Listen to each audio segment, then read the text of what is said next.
God message today.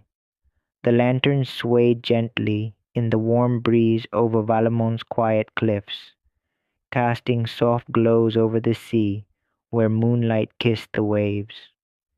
It was there that Arya stood, breath caught in the silence, as if listening for something her ears couldn't quite capture, but her soul understood. And perhaps that was the truth. What was arriving wasn't for the senses, but for the spirit. It had been whispered long before this night, cradled in the folds of unseen realms, and delivered gently to her through time, through prayer, through fate. A voice, soft, ancient, unshakably calm, spoke not from outside her, but within. Dearest one, you didn't come across this by mistake. You were guided here, not by chance, but by divine alignment. If your heart is beating faster now, if your chest feels like it's holding something sacred, it's because something is unfolding that was written long before you breathed your first breath. Even the stars that hovered quietly above the city of Valemont seemed to echo the message. The air itself shimmered with anticipation.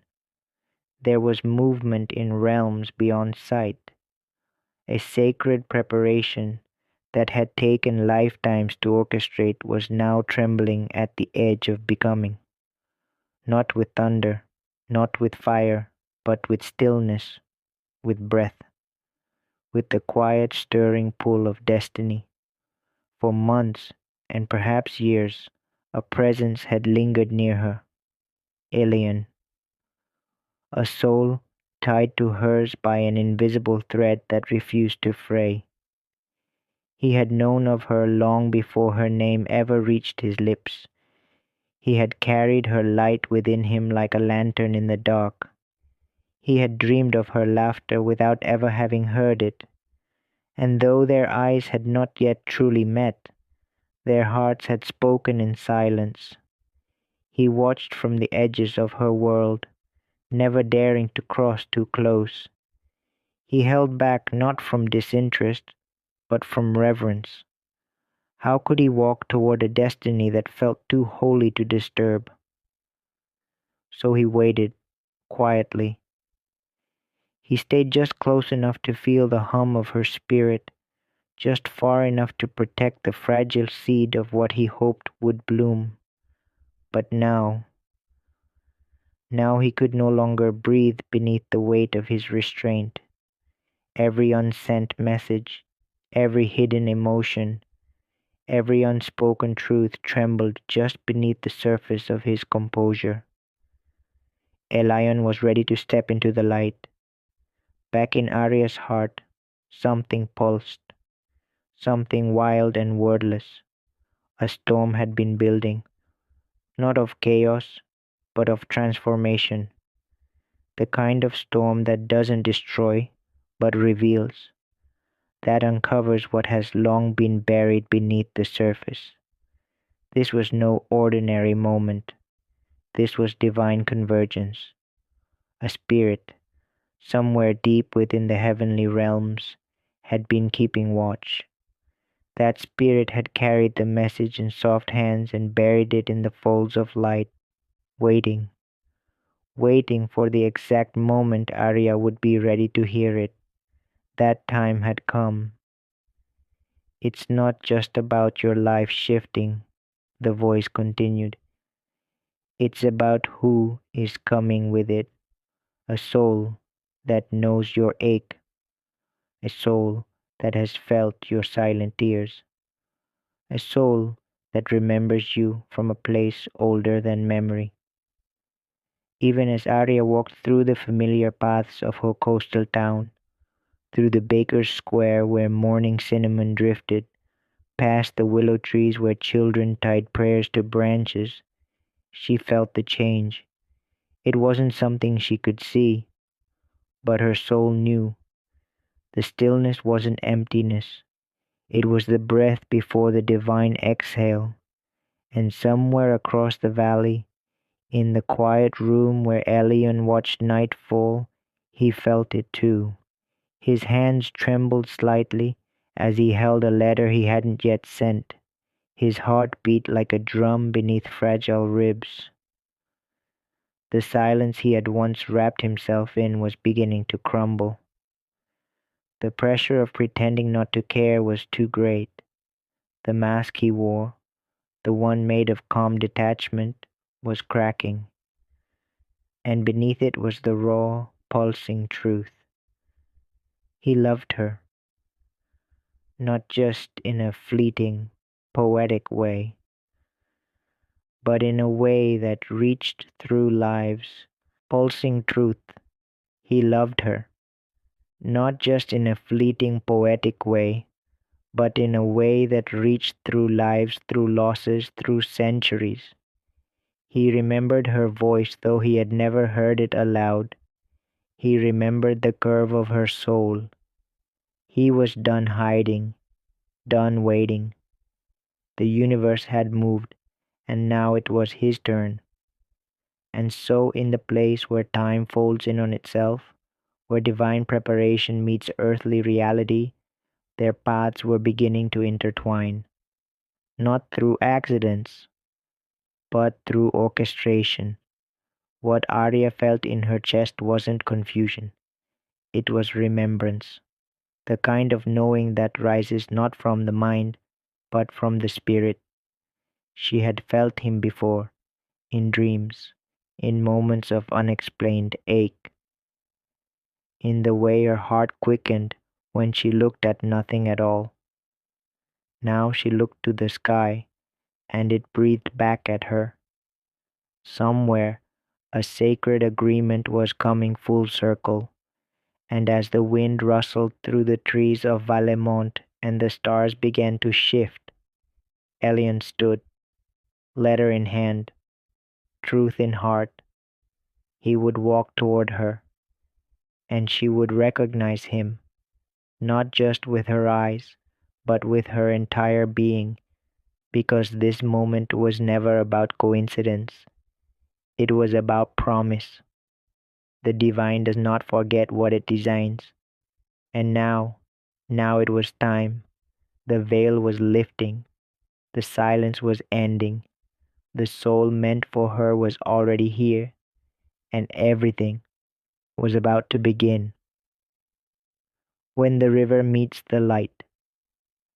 The sky over Erelin always seemed to whisper ancient truths, especially when dusk painted the clouds in gold and lavender.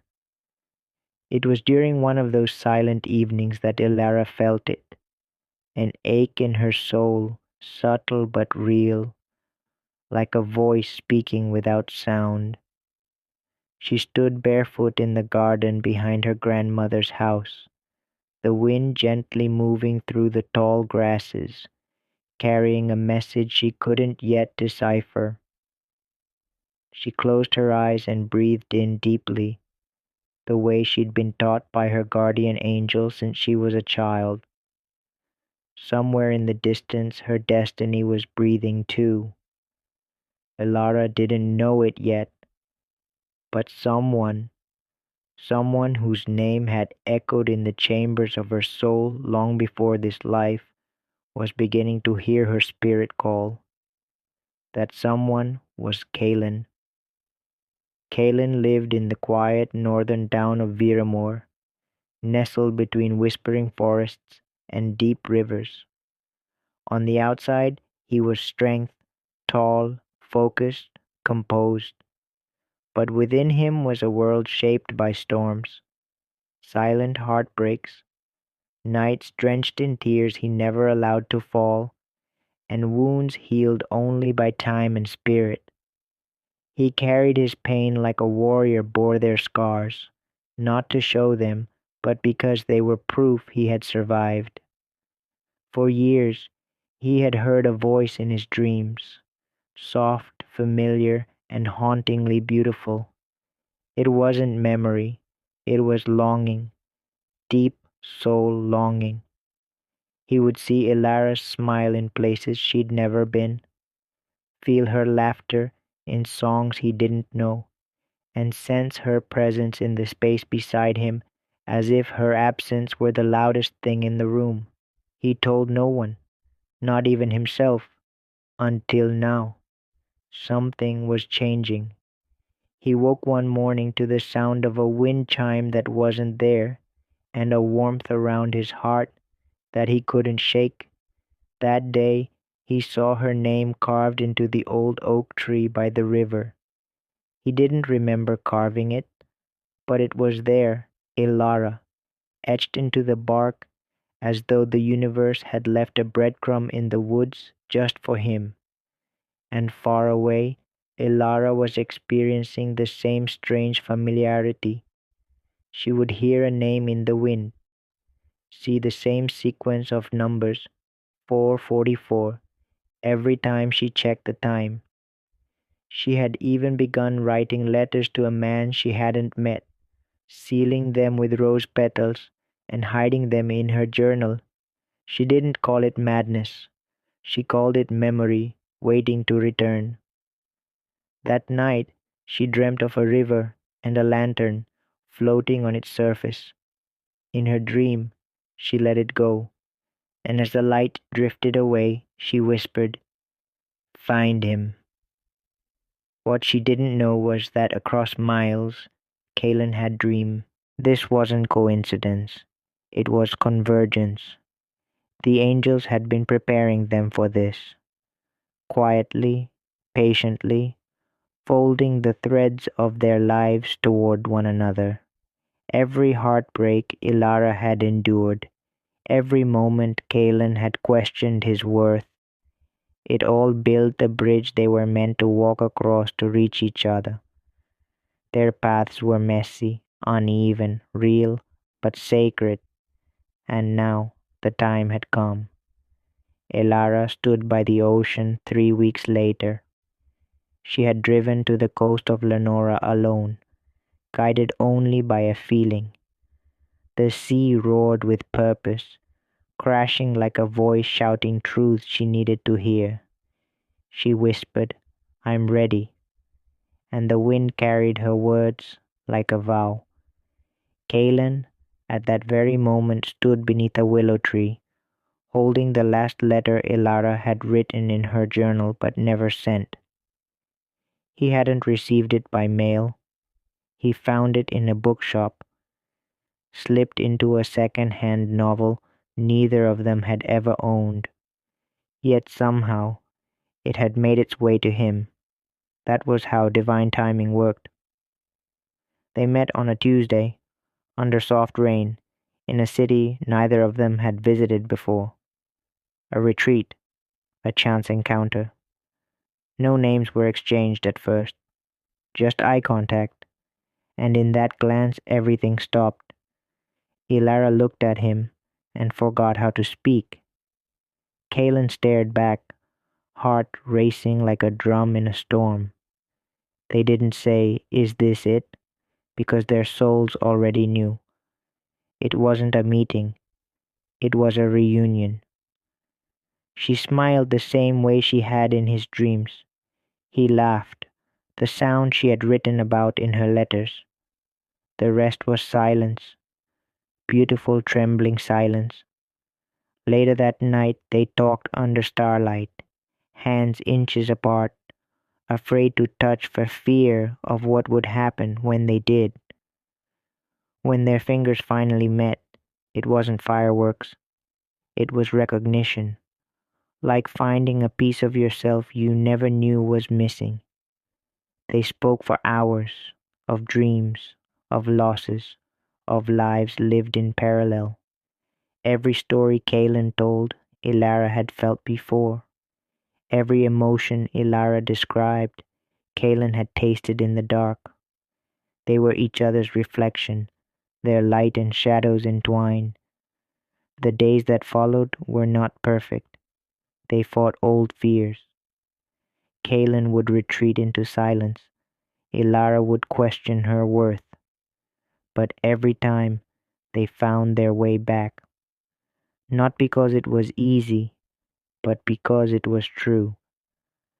Their love became the fire and the calm, the rising and the stillness.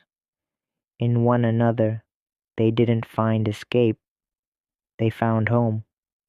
Months passed, seasons shifted, and with every step forward, their souls shed the burdens they had carried for lifetimes. Together they healed, together they laughed, together they cried in each other's arms when memories became too heavy. And every night Kaylin whispered to her, "You were always the one." Ilara, in turn, placed her hand over his heart and replied, "We found our way back." Now, if you were to walk by the shores of Lenora or the quiet paths of Vermore, you might see them, sitting beneath a tree, fingers intertwined, smiling without speaking, because they no longer needed words. They had found the love that angels whispered about, a love not written in stories, but in stars. And when the night falls and the wind moves through the trees, you might hear a whisper. Together they rose. Type yes if you believe in odd. Type 1111 if you believe in God.